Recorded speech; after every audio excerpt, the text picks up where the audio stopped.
Welcome to the Perpetual Incompetence podcast, a journey in competitive self-improvement.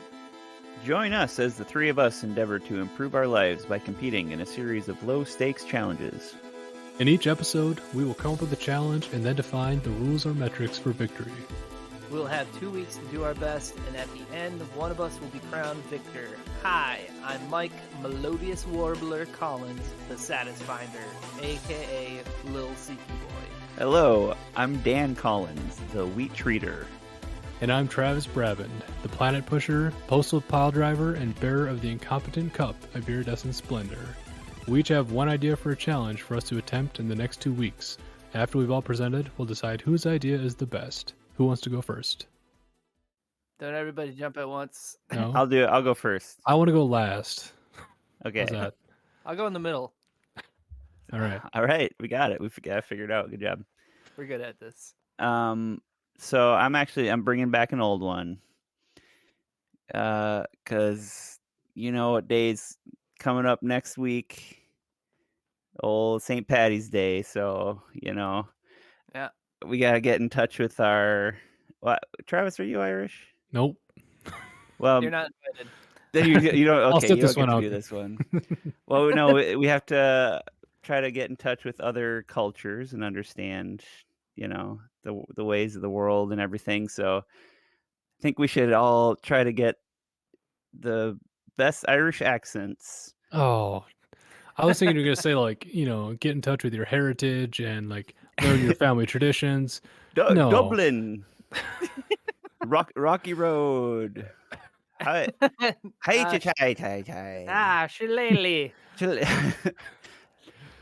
A fiddly diddly diddly. Go for a. All right, yeah, go for a walk. That's what Irish people do. Water later.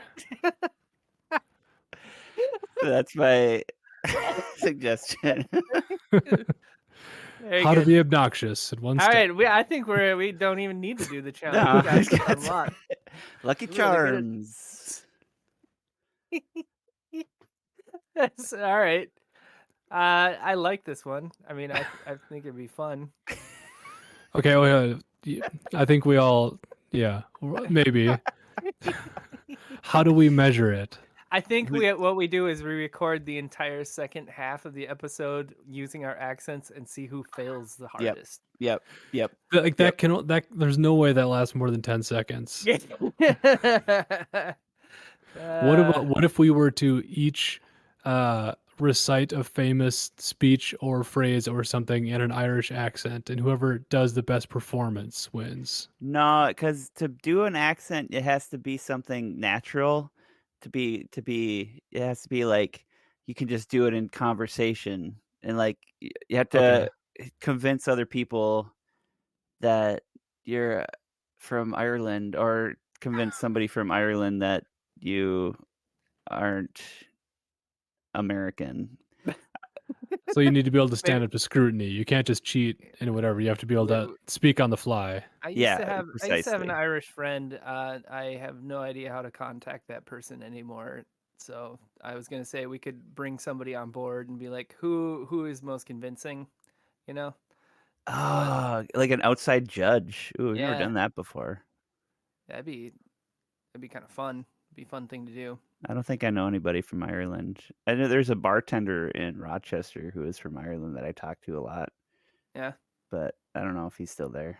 I could probably go down there and talk. You want to come on our podcast? You want to listen to us make fun of your heritage? No, we're not. We're honoring it. It's Yeah. St. Patrick's Day. I don't know. There's that cultural appropriation thing. You never know which way people are gonna swing on that. Well, I mean, we have some Irish heritage. That's true. We have a good chunk of Irish in us. Yeah.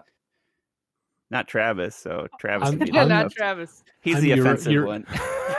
Yeah. I'm European. Okay. That's an option. What do you got, Mike? All right. So, yeah, So I think self-defense is something that is worth learning for multiple reasons, and learning how to detect where dangers, can be, and be, situational awareness. It's a very healthy and not paranoid thing to do with your life. And so I think we should improve those skills specifically by becoming masters of the game of Minecraft. And or Oh, not, I'm sorry, not Minecraft. Scratch that, Dan. Minesweeper. oh, Oh, those are vastly very- different games. They yeah. start with the same word, Oh, okay. Minesweeper. So, which would have been a better reveal, Minesweeper. And I can see, edit it in to make you sound cooler. thanks, Dan. And then you give a little reverb. Minesweeper. But anyway, yeah. So we will compete to see who gets the highest score. And as far as why this would be self improvement, I know that some very successful people have become obsessed with this game in the past, i.e., Bill Gates, one of the most wealthy men and successful businessmen in the world. He was obsessed with it so bad that they had to like create a special version that would make him lose, so he'd stop playing it. Really? Yeah, yeah, it's a thing. I think that's the story. So are you But suggesting that being good at Minesweeper means that you'll you'll be better you'll at improve business? you'll improve in every aspect of life, Dan, Wow. and it's basically scientifically proven. Okay. Minesweeper is the one where there's like a grid, right? And you have to, Yes, using the numbers that are revealed, decide where yes, the mines are. that's correct. Yes. How do you do better? Is it like timed? Timed, yeah. Yeah, how Okay. fast you can clear it. I actually had a phase of my life where I played a lot of Minesweeper. It's also how few like clicks you can do as well. Like if you can call all the anyway, we can get into it once we actually, if we decide to do the challenge. But that's my challenge. Minesweeper. Mine Minecraft sweeper. Minecraft. Okay. My challenge is sort of, I don't know. It seems kind of vanilla after your two suggestions. Someone has to hold on the fort, I guess. We Travis is live, playing the straight man in this conversation. yeah, as is typically my role, I think. Um, we live in a very wasteful society. We um, consume a lot and we throw away a lot. I think we should draw our focus to how wasteful we are by trying to waste as little as possible. There's a phenomenon called zero waste where you try to, I mean, basically just don't buy anything that's disposable, or, you bring your food in reusable containers, or, that sort of thing. I haven't done a lot of research, but it's a thing that people do, and I'd be curious to try it. I mean, just like whatever you buy these days is just like shrouded and encased in plastic. Um, so let's try to prevent that. And the metric here would be pure weight of waste created. So Interesting. we'd have to save our garbage. Yeah. Oh. All right. Or you'd So have to weigh your garbage and then throw it away. yeah, that's probably the smarter way to do it, huh? This is my Instead of garbage just pile. keeping a pile of it. How would we like start that? Like, So we'd all because I start have from the things same. that create waste in my house right now, like some like frozen pizzas and stuff. Yeah, I think whatever waste you create. So packaging from the frozen pizza would be considered waste. What if you could find a way to use the pizza garbage in a thing that would become a permanent fixture in your house, like a If art? If you did a sculpture That's if it of that's becomes a garbage. permanent fixture, then yeah, sure. that's one of the R's is reuse. That's Hmm. true. You upcycle that pizza box. So yeah, it's not as exciting as an Irish accent, but it's probably better for the planet, Dan. We could do both. I mean, What if this time we tried to do all three? uh, That I seems mean like too much brain space. they don't like really intersect at all. Yeah, they don't synergize. Well, maybe that's for the best, because if they're getting, in kind of stepping on each other's toes. If we were to do that, that would have to be like a special episode. Yeah. Okay, fine. Or we I'd all like to bring have a something little- and we have to do all three. I like that idea. Not All for right. this week though, or this challenge. So, out of these ones, I like mine and Dan's the best. It's because they sound like fun. Travis's sounds like it's probably actually the best one, and it also sounds like the most work. So, I don't know, have if you I ever w- tried to do an Irish accent? It's not easy. I have, Dan. Yeah. If I were to pick my two, I would pick mine and Dan's. I'm not. I remember trying out Minesweeper and like our old like Windows 98 computer, and like the way I played it was just like click randomly and see how long I could survive without getting blown up. Basically, that like thing where people put their hand on a table and like stab in between their fingers. It was like that, but with Minesweeper. That's actually my method of cheating on that was to turn it down to the minimum amount of mines and the biggest map. So you click once and it clears most of it up, and then you just kind of guess with the rest of it. That's how I won before. That might not mean much to a lot of people, but if you're in the know, that's like everyone knows that trick.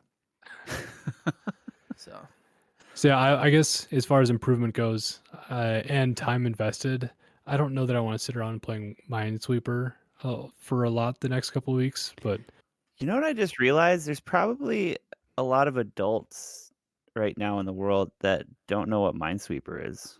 yeah, probably. I don't think it came standard with computers after like the year 2000. Yeah. my question is, can you consider yourself an adult if you don't know how to play Minesweeper? Given that it's so crucial to being a successful adult. Yeah. How have we all survived this point without everyone being trained on Minesweeper in school? You know, if you one look could at argue- American history, like the point where we started really going downhill is when they stopped putting Minesweeper. I was just about to make that same point. You look at like the I don't know, the general like mental health of people, and I would say it correlates quite nicely with them stopping to put Minesweeper as the base program or one of the base And like programs in the your PC. 90s were so like optimistic and everything. Everyone always talks about how optimistic we were. You know what we had in the 90s? Minesweeper. We had Minesweeper. Yeah. Think about that. I am, yeah. I'm Makes a not lot of buying sense it. to me. Consider me skeptical. Well, what are we gonna do then? So you have to, if you were to pick two, Dan, which would you pick? If I were to pick two, Yeah, top two.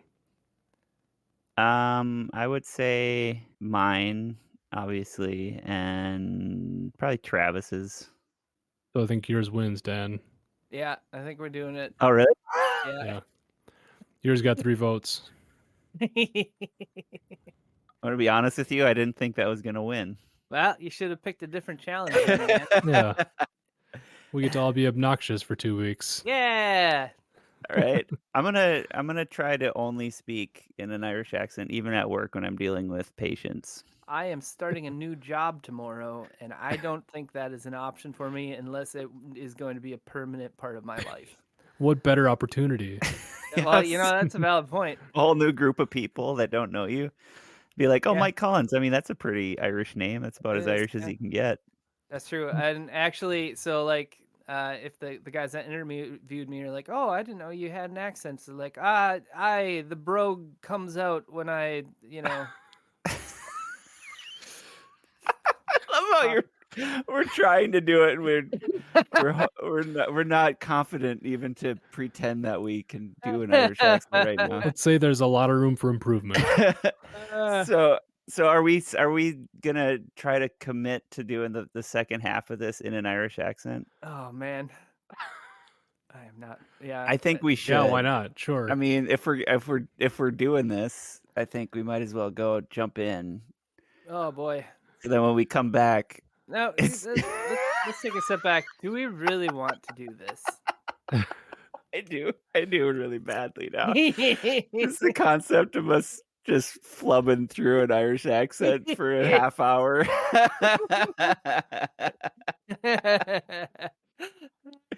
That's gonna be horrible. I think, That's- if we stretch a little bit, we could argue that there is value in understanding dialects and spoken accents and paying attention to the spoken word.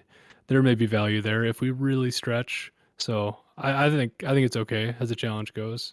You know what I think when you're talking about accents and like that, when a person really doesn't nail it, it tends to be because they don't use the little colloquialisms that are like part of a accent. You know, Yeah, the different words. yeah, like different words that So if you say an American word in an Irish accent, people are gonna like, oh, fake. You know. Yeah, like I don't know, what are they like elevator? Yeah, you sound like Keanu Reeves in that Dracula movie. Yeah. If you don't know what I'm talking about, go ahead and Google that. You'll enjoy it. It's pretty As bad. as a side challenge, should we say everybody needs to find the worst accent in movie or film? I think That'll Ooh. be our little bonus point. For an Alright. Irish accent? Just blanket any accent. Worst Okay. accent I mean, bonus points if it's Irish, I guess. I mean, that might be it though. The Keanu Reeves one is pretty bad. It's Pretty bad. I'm gonna watch that when we're done recording. It's pretty great. Oh, we gotta Uh, think of a thing. Oh Yeah, yeah, the important let- part. Well, yeah. Okay, so metric. Let's do the metric before we figure out the Okay. honorific. So I think it should be. It's gonna just end up being we pick which one of us sounds the most believable, right? Yeah. I kind of think, Travis, your idea of like reciting some prose in with the accent, that might be worth doing as well. So maybe like we'll try and do our best to hang in there during the recording, but then maybe we should record ourselves doing that as well, and then What maybe if it can we be what part if of we it. twist it? What if we bring back what we did for the Silver Tongued, where each of us will prepare two questions and we'll ask each other one, and the person gets to pick, but they have to answer the question in that accent. Okay. Okay, So yeah, yep, you I like can't that. prepare it in advance. You have to think off the top of your head. You have to speak in the accent while thinking up a thing without ums and ahs. We're really just kind of complicating, the silver tongue challenge here, but with the accent, I think that could be a real challenge. Okay. Yeah, I like that. Let's do that. And then so it'll all just be kind of be part of the deal. So our recording the episode will be part of it, and then that part will also be part of it. Yeah. Yeah. Okay. All right. Title. Title. Oh man. Leprechaun. All right, we got it out. Now All move right. on. The lilted liar.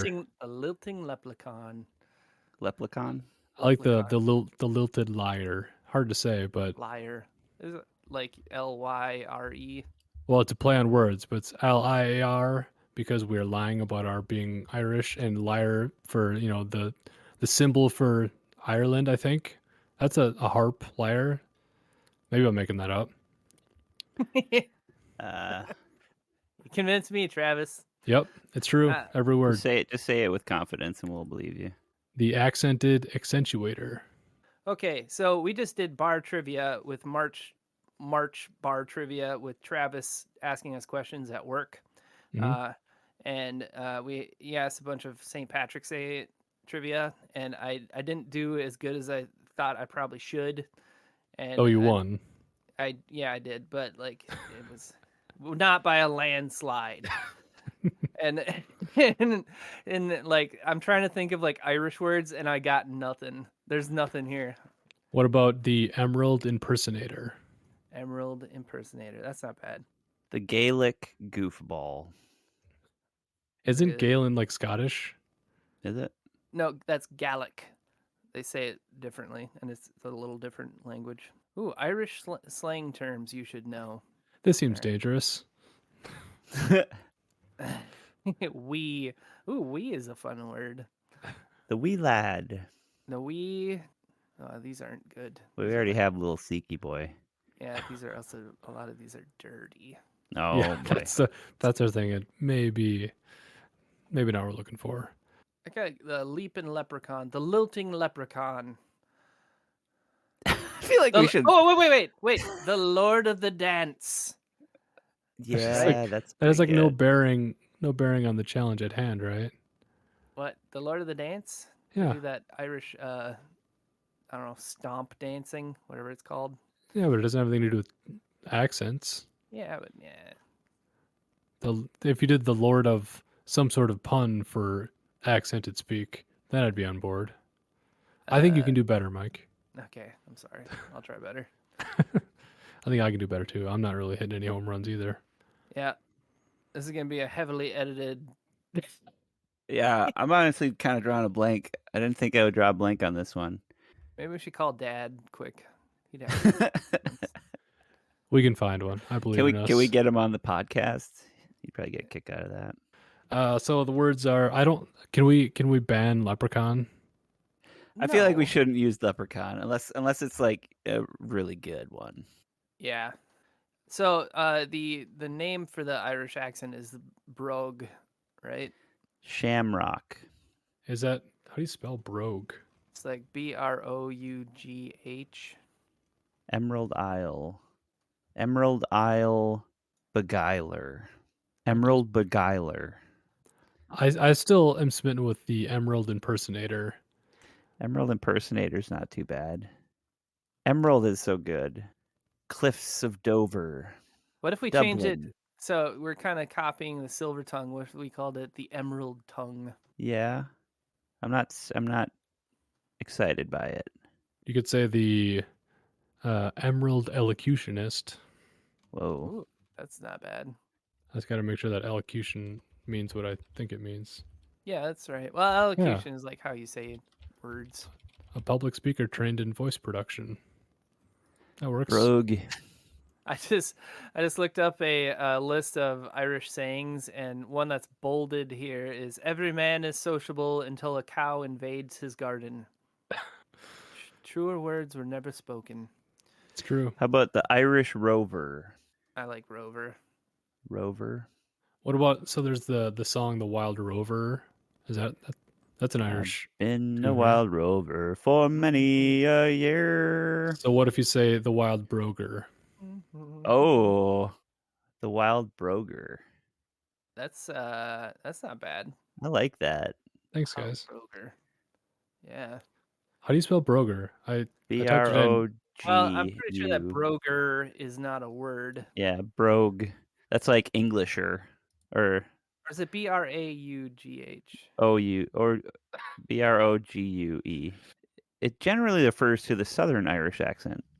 Oh yeah, it's okay. It's BROGUE. Brogue. Wow, they play pretty fast and loose with the letters, is my understanding. So yeah, I would vote for the Wild Broger or Dashing Brogue.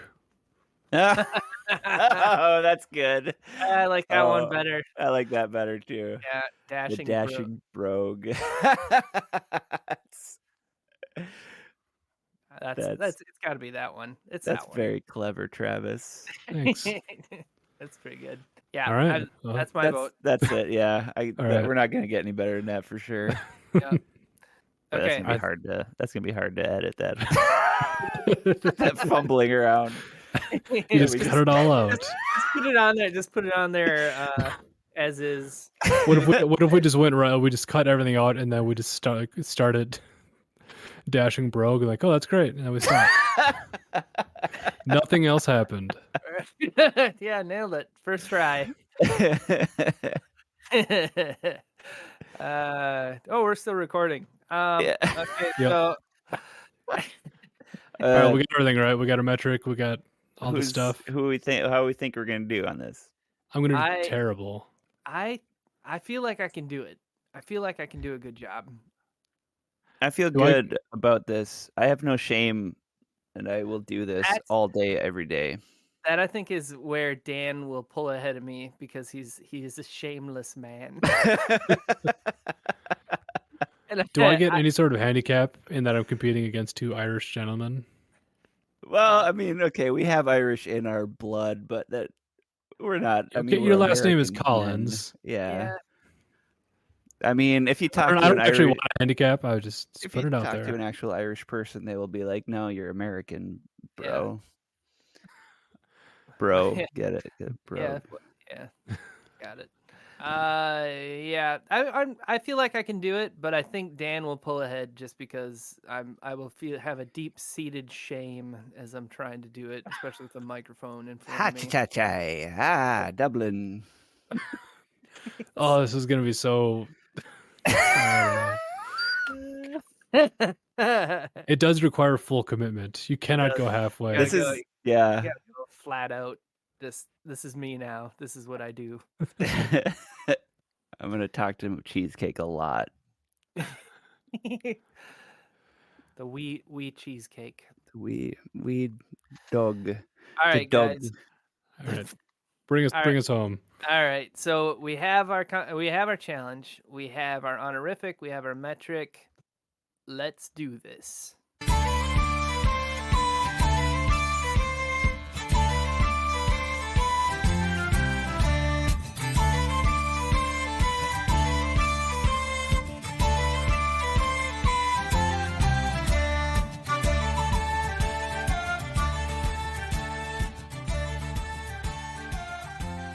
Hello, it's me, Dan. I just wanted to pop in here and mention a couple things. First of all, thank you so much for listening. We truly do appreciate it.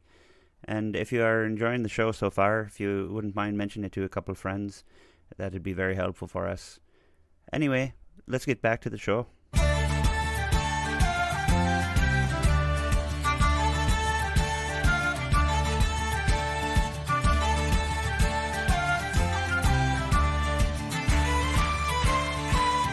Welcome back to Perpetual Incompetence podcast.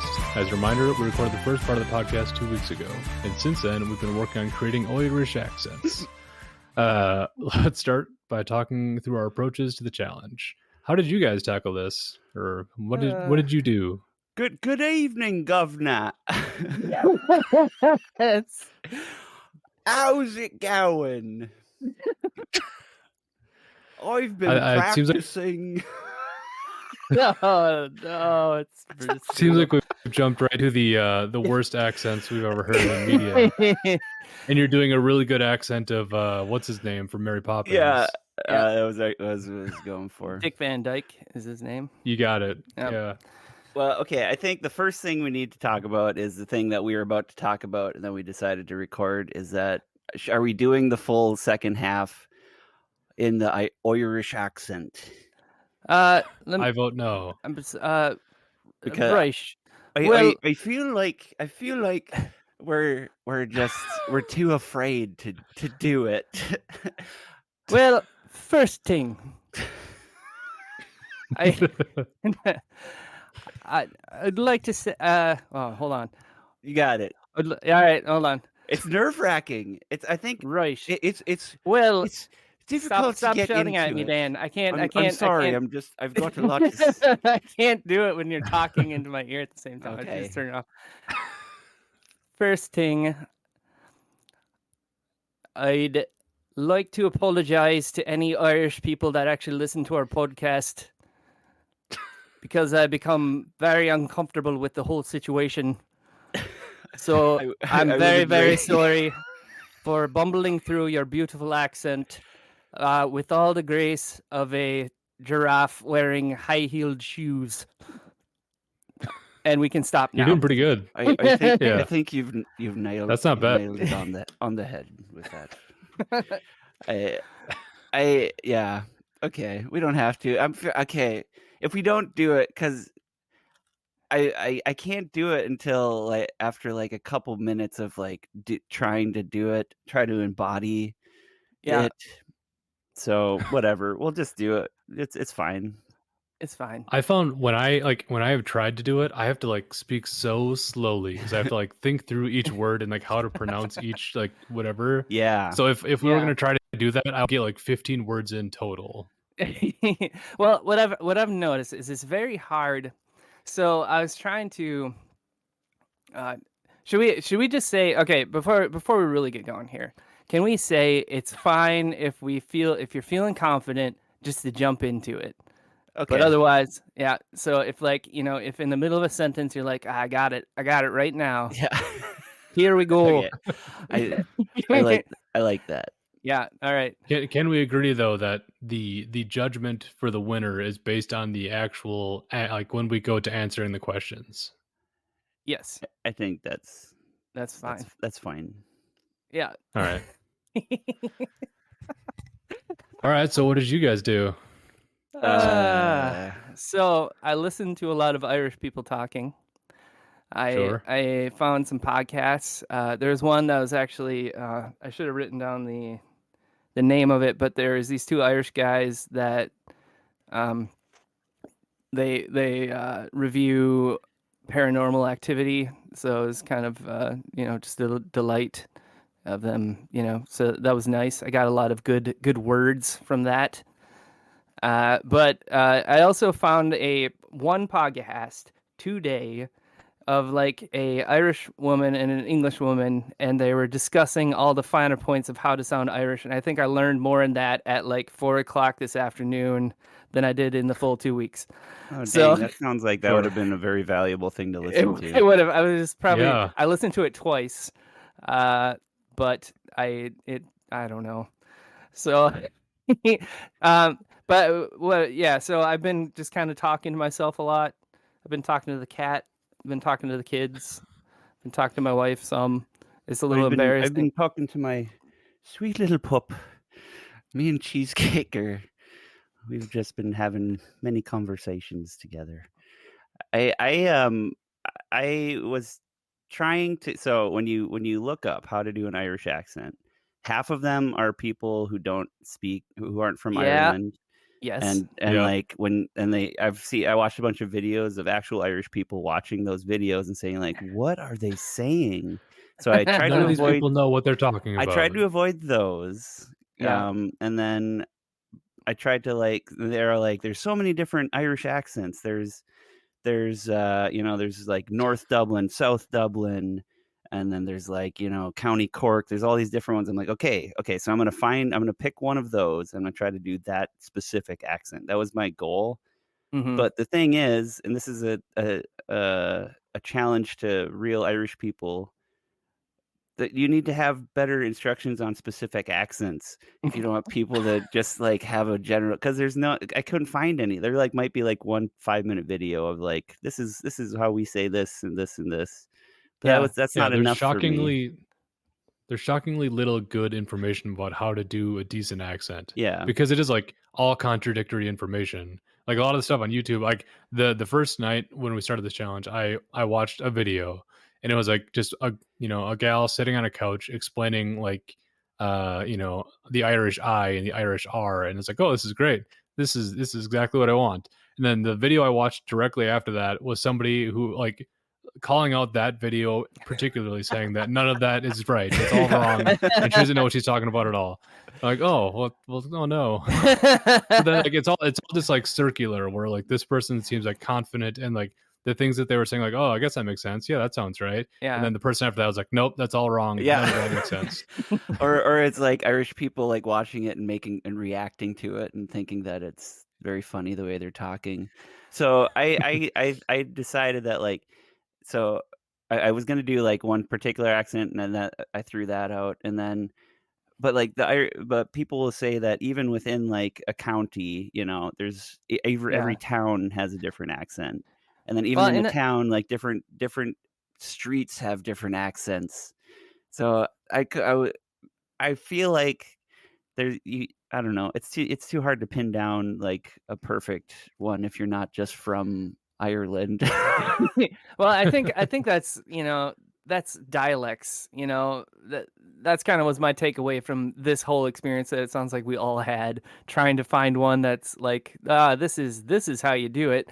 I think it's kind of akin to in English class, where they're like, no, this is how you should speak. Like you answer phone and like, is this Mike? This is he. Nobody talks like that.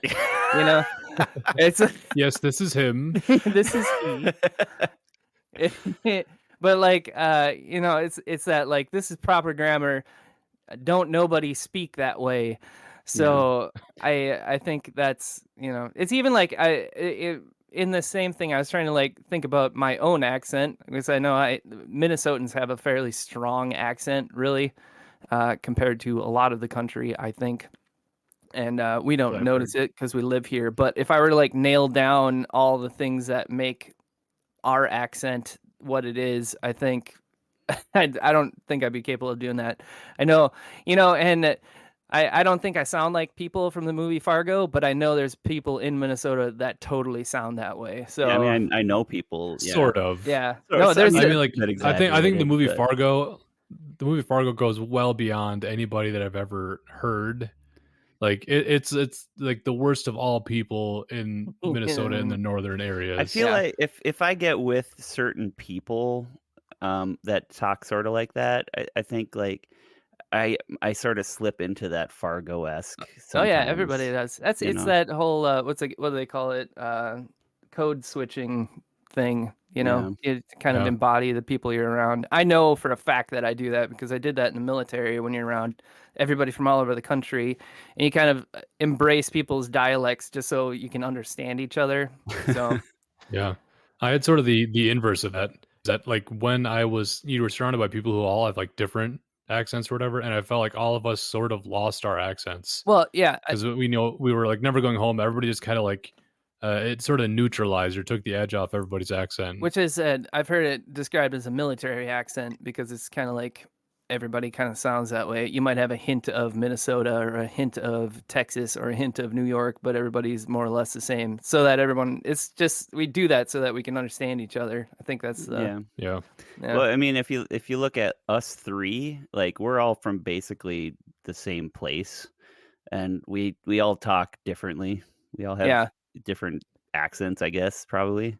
Yeah. Maybe we don't. Maybe we all sound exactly the same. Yeah. But I decided because I couldn't do that, I just was gonna pick one Irish person and just watch. And so I picked the best Irish person I could think of, and that's Liam Neeson. Yeah. So he's got a really subtle sort of accent, like, and it was, it's hard for me to even like get into it, but like, let's do it. Go for it, Dan. So just like, dive in. Talk about your particular set of skills. Yeah. So he's just, I watched a few of his interviews, and I thought it was a bit easier to sort of talk in a gruffer voice, but it's more subtle, and a lot of the time you don't even notice. He just sort of has a weird way to say his vowels. But then I also noticed that I sort of started talking like a pirate. There's what we can call. I think that when we say talking like a pirate, it's just talking like an Irish person with a gruff voice, and that's a realization I had just this afternoon. I don't think it's just pirates. I think it's what I'm going to call accent drift, and that you can start in Irish, but I often found myself like drifting into Canadian or whatever. Yeah. See, like, I often slipping in some into, A's and whatever. Yeah, I found myself slipping into Scottish. Definitely, I think they're pretty similar, but there's definitely some differences. And when you're there, you know it. Yeah. And same thing with kind of would drift into English sometimes because there's you do similar things, but I don't know. Well, to us Americans, they all kind of blend together. It's hard to really pick between them. It's funny that you said that you picked a particular Irish person to copy because I kind of did the same thing. But who I went with was Chris O'Dowd or Roy from the IT crowd. Nice. That's who I was. Oh, okay. Yeah, because I figured I could kind of copy him. Have you tried turning it off and on again? That's probably a pretty good idea because I didn't try to find somebody to imitate directly. I more just tried to focus on like the word sounds and the whatever to focus on, which is part of why I have to like speak slowly. But I think it probably is a lot easier to because you're basically doing an impression of a character Yes. rather than trying to change your whole manner of speech. Yeah. So that's probably a good idea. To me, I that didn't that do made that. the most sense, just because of the whole there's a million different dialects in Ireland. I thought it would just be. I don't even know where Liam Neeson is from, but I watched a whole bunch I of believe he's from interviews. Northern Ireland somewhere. I might be Oh, wrong okay. about that, but I believe so. So yeah, I guess it sounds like we all did some YouTube videos with limited success. As far as other things, I tried to find audiobooks narrated by Irish narrators, but I couldn't find like an easy way of doing that. So I tried to look for some things like Audible only stuff, and then I ended up just watching a couple of movies. We watched The Happiest Millionaire, which is an old kind of Disney movie that features an Irish butler who is delightful. And then Holly and I watched Boondock Saints, which we hadn't watched in a long time. But I don't know if they're good Irish accents, but they're They are Irish noticeable Irish accents. accents. Yeah. Yeah. Yeah, I don't think are those actors Irish? The one guy is Sean Patrick Flannery. Definitely is. Oh, okay. Yeah. The other guy Dale from The Walking Dead. No. Yeah. Yeah. He is- Norman Reedus. Yeah, he is not. Oh, okay. One thing I wanted to say. When we kind of first started this, I was definitely kind of just going freeform, and I found that I was doing kind of the Lucky Charms guy, Yeah. which is not an accurate Irish accent. I listened to a podcast called The Irish Passport, and they had an episode titled "The Irish Accent." I was like, "Oh yes, perfect." But they talked about like the stereotype of the Irish accent and Yeah. like how kind of our image of like the green. I don't know, what is it, like lederhosen almost outfit that he wears, and like red hair, and that's actually kind of a caricature of Irish people that the English made when they were like they were doing their whole thing. So it's actually it can be kind of offensive in the wrong context. So I was trying to not do that, I guess. Yeah, we're in real danger there. Yeah. Because I'm whole thing is sort of that same, not stereotyping, but we are A little not bit. skilled enough to probably not be offensive. Yeah. I mean, we're trying our darndest.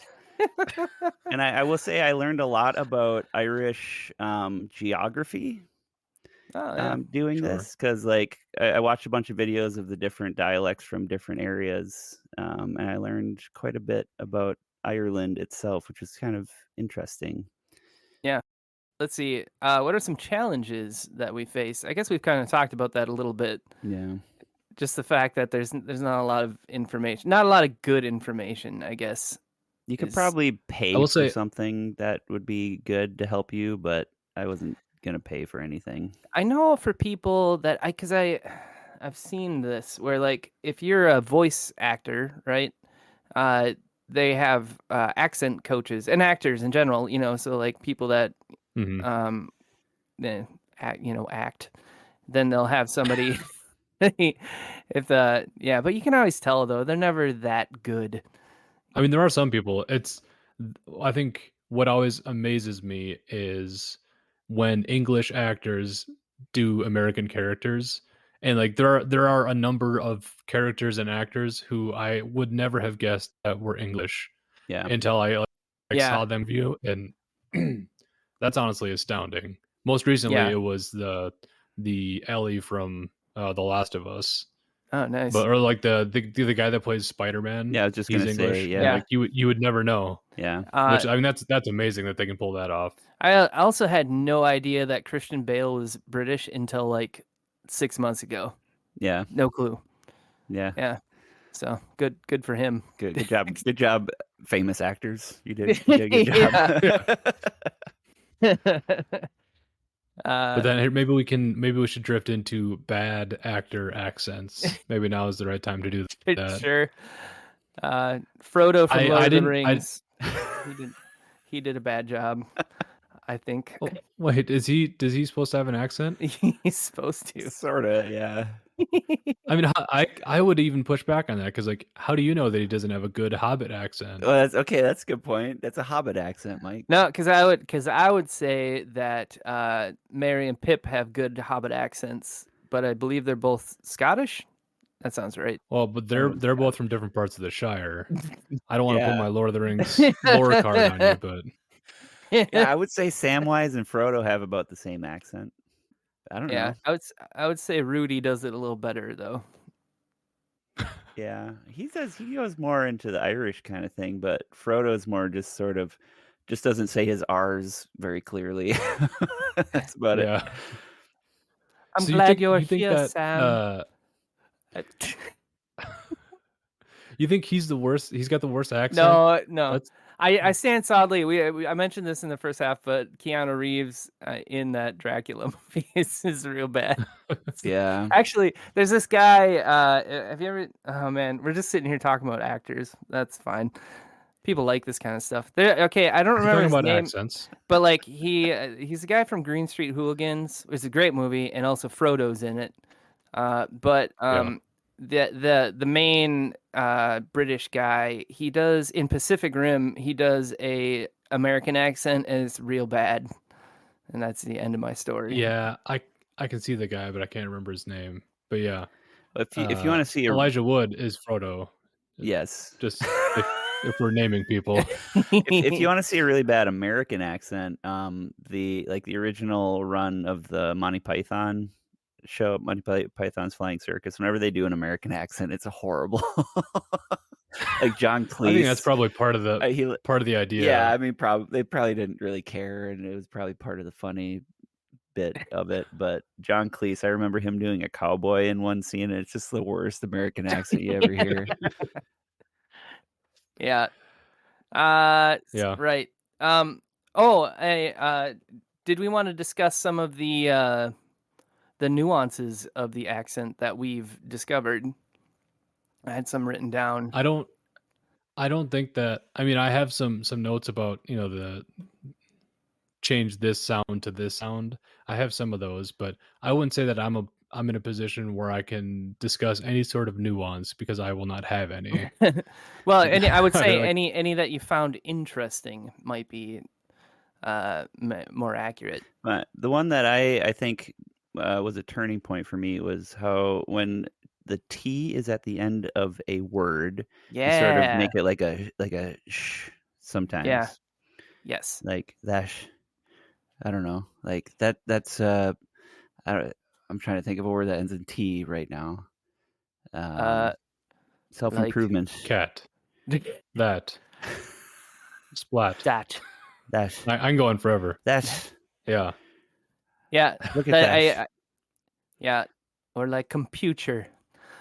That one's in the middle. That's how they say it. I don't know. That doesn't sound right. I've heard Roy say it on the IT crowd. So if that's what I'm basing it on, all right. I'm right where I need to be. T is sort of like you can either say T or you can sort of ignore the T, I guess. It's optional. Yeah. What I kind of discovered, I was, you kind of got to get your mouth in the right placement to do it. And I found if I kind of let my bottom jaw go a little slack, don't open my mouth very wide, and try not to hit any hard consonants, it puts you, because except for R. R, yeah. Or maybe that A sound. But yeah, that's kind of what I discovered. So that's yes. So all right, let's get this over with, because I feel like we're all gonna do real bad. It's gonna be great. Yeah. Who wants to do it first? I'll do it first, so then I don't have to do it anymore. I'm comfortable with that. So are we do we give both of us give you one of our things and then you pick which one you want to do? Is that what we're doing? Yeah. Yeah, I think so. Oh man. And then you have to just do a little monologue. Are we doing any parameters on this? Like you have to talk for 2 minutes or something? No, I'd say I don't think just so. go until the thought's done. But make sure you don't just say a one sentence and that's all. Yeah. Oh, all right. This is gonna be great. I honestly feel like more nervous with this one than probably any of the other ones. Well, like 'cause- we did that one where we did this exact same thing, and we just Yeah. were trying not to use filler words and stuff. I remember and that. And I remember I did very bad on that. and, well, I got proper nervous. For the record, I said this before we started recording, but I did a shot of Jameson before we started it, and I'm feeling loose. I'm feeling ready. So let's do this. All right. Well, mine is less of a question and it's more of a scenario. So you have a $200 gift card for Walmart and you just walked into the doors. What are you doing? That's my prompt. Okay. So my prompt is, in your opinion, what is better, science fiction or fantasy, and why? Christ.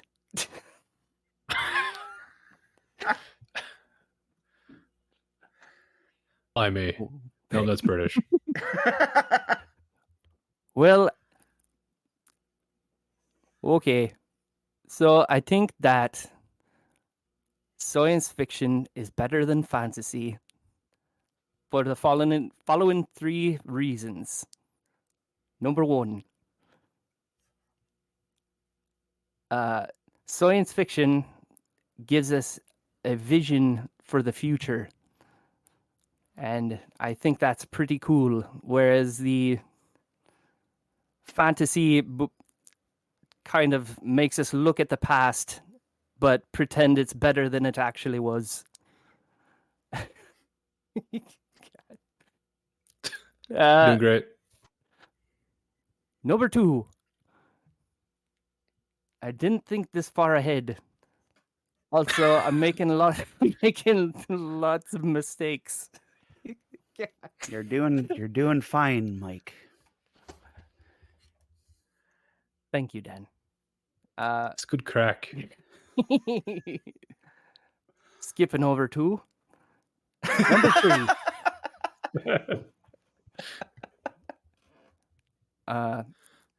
I think that lasers are super cool.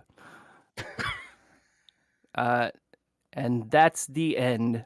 But I feel like I didn't say very much with the accent, so I'm probably going to do it more as we go.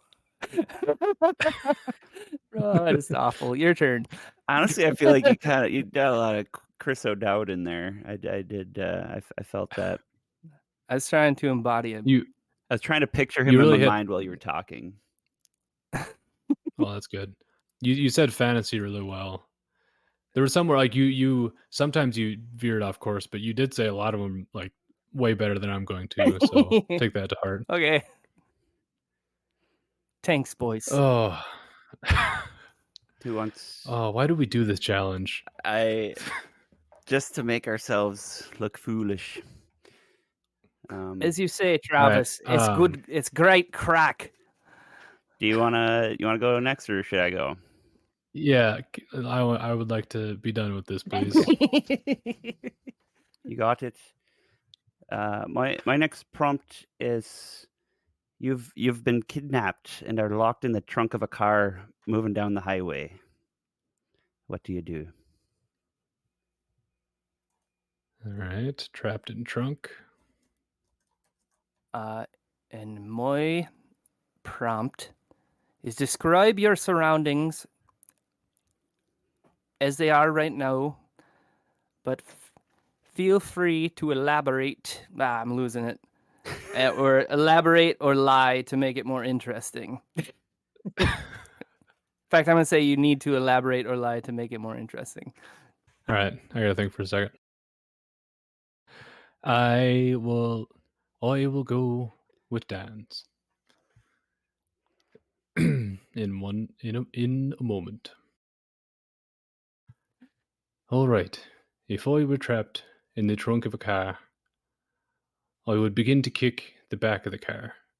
I would yell and shout, and I would try to poke a wee hole in the back seat. And if I could get a wee hole, I would try to stick my head out through there. And if I could get my head out through there, I would try to get my shoulder.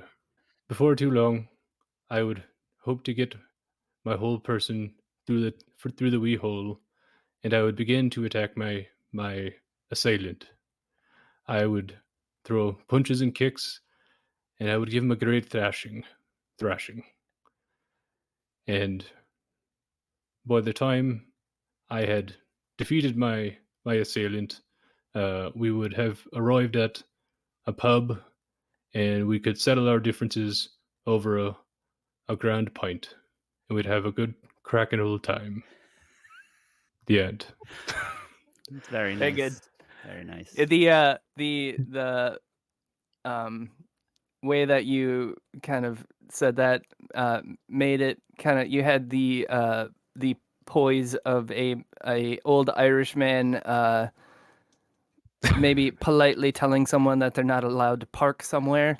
Yeah, That's kind of yeah. I was, as soon as you sort of started talking, I imagined like a white-haired like Irishman like sitting down, like talking very seriously to somebody who's sort of in trouble. like admonishing someone. Yeah. Like explaining I'll take that. explaining like Why like- it isn't allowed. yeah, like very slowly so that your idiot brain understands, but he's being polite. That's what it sounded like. I will take that as a compliment. That was That's very accurate. oh, I'm glad to be done with that one. All right, what do you boys have for me? Oh man. All right, Dan, if you could live in any time period or place, where and when would it be and why? Right. So my prompt is why does nothing you do in high school matter in real life?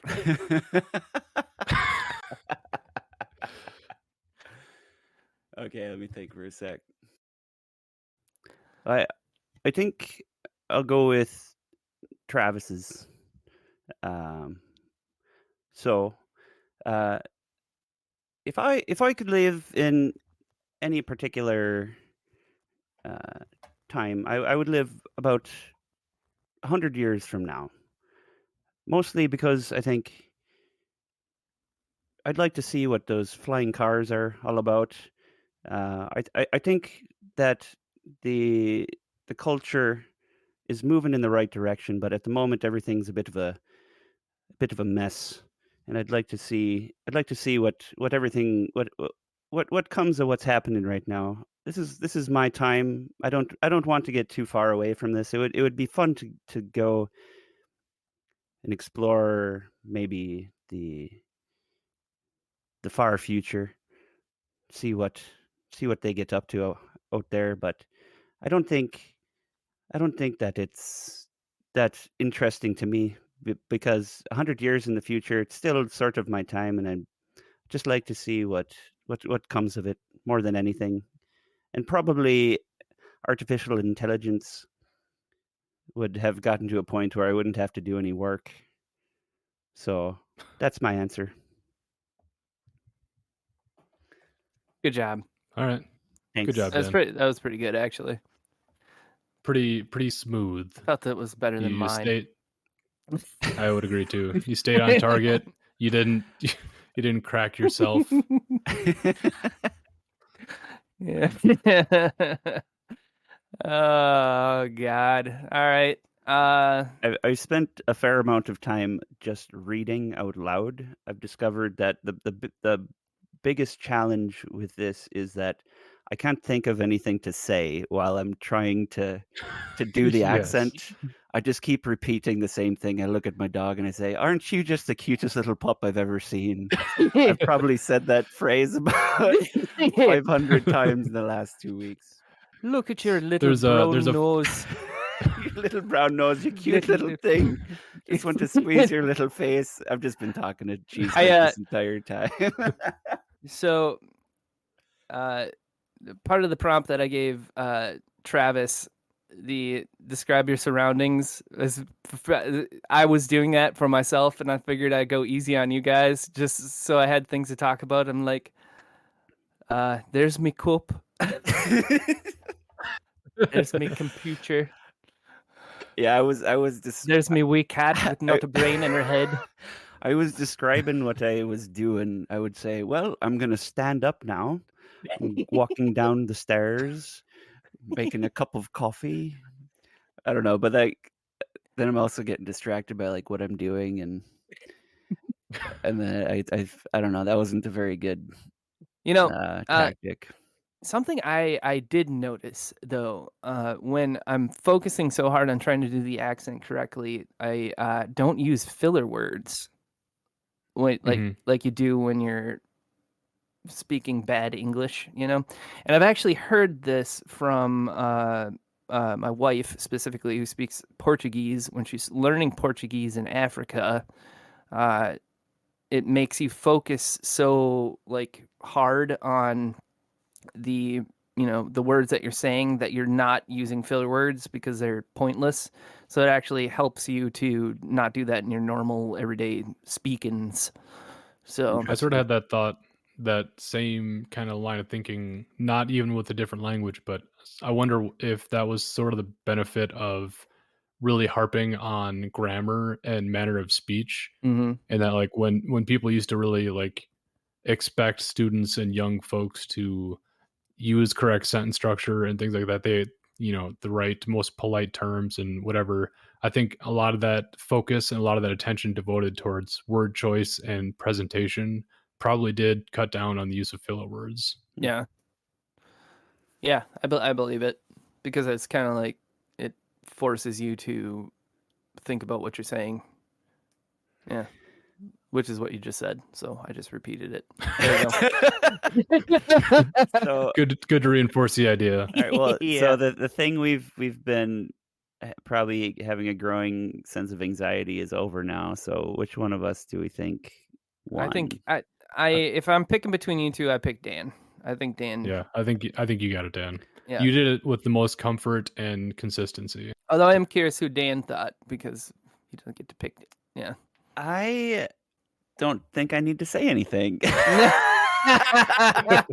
I'll let the audience decide that one. All right, fair enough. I think I would put you guys on about an even playing field. I think it would have been a hard pick for me. I think. It was fun to do. Like when I could get on a roll, it didn't happen during the podcast, which is unfortunate. But like when sometimes you kind of get into the flow state and you do really good. And that's what I discovered is the more I thought and I focused on it, the worse I did. Yeah. So that's why what I tried to do with this is just sort of just talk and just hope it comes out. Actually, there's because I watched about 100 videos about this. There's this one where Stephen Colbert is interviewing an Irish actress. I forget her name. She has one of those crazy Irish names that are hard to pronounce. And she was teaching him how to do an Irish accent, and she's like, and he was like trying to focus. She's like, no, just do it. And then he did, and she's like, oh yeah, okay, that sounded pretty good. So I took that and I rode with it. Apparently it worked. Well, you took it and you ran away with it, Dan. Good job. That's pretty much it, right? So Dan wins. Well, we should decide, how do we rank this overall challenge? I would put it at a 2. Well, and 2 in terms of how much it helps you, right? Is that what we rank it about? Overall value, in that it there is some interest, or there's some degree of drawing your attention to the way you say words, and there's some small amount of value there, I think. But overall, I don't think that bang for your buck, this is probably not the best challenge to give you the greatest returns in overall self-improvement. I'm gonna go with a 4. The benefit, besides just kind of having a fun thing to pull out at, I don't know, parties. I don't know if you want to be that guy, but I think there is value in that, kind of forcing yourself to speak in a different way for the reasons that we were saying. Like it makes you not use those filler words and allow the silence to happen, which is better conversation. It's a better way to speak. So I think that has value, and you don't necessarily have to do an Irish accent to do it, but forcing yourself to do that, I think, would actually improve your just how you present yourself. So I'm gonna give it a 4. Yeah, I'd probably give it a 3. It's really fun, but it's not really beneficial in very many ways. And it has the potential of being offensive, which is very concerning to me. That is true. Yeah. Yeah. A little late in the game to be worried about Yeah, that. well, we did it, so.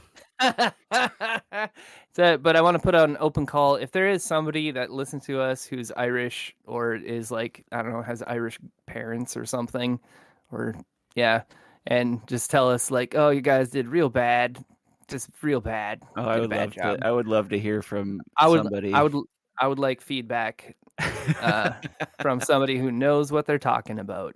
Yeah. Oh, I did hear, or I was reminded after, in the first part of this episode, we mentioned that you two both have Irish heritage. And it turns out I do actually. On my mom's side, the name derives from Gilmore. And, many years ago, we'd done some genealogy. And the idea or the theory was that one of my ancestors fled Ireland on suspicion of like cattle thievery or something. So that's fun. I am apparently somewhat Irish. Congratulations, Travis. You did it. Yeah.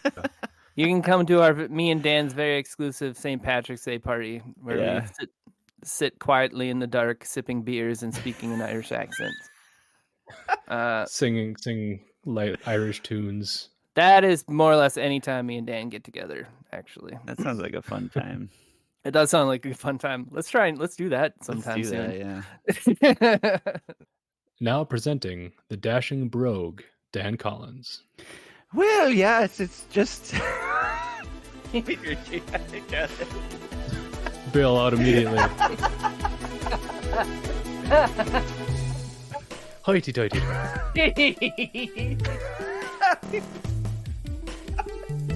Well, if you're ever in town, just make sure you stop by my house and we'll catch a cup of tea, maybe eat some, have a good old time, have a crack. I don't know what to say on this one. Goodbye. You did great.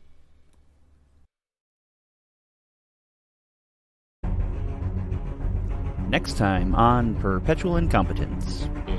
I don't have to do anything. Yeah, I really don't have to do this podcast, Travis. This is the breaking point. This is my line. This is the hill I'll die on. Also, next time on Perpetual Incompetence. Okay. Yeah, I think it has to be physical. So like you could paint, you could sketch, you could do sand art. The most moving image demonstrating inner strength featuring a small animal.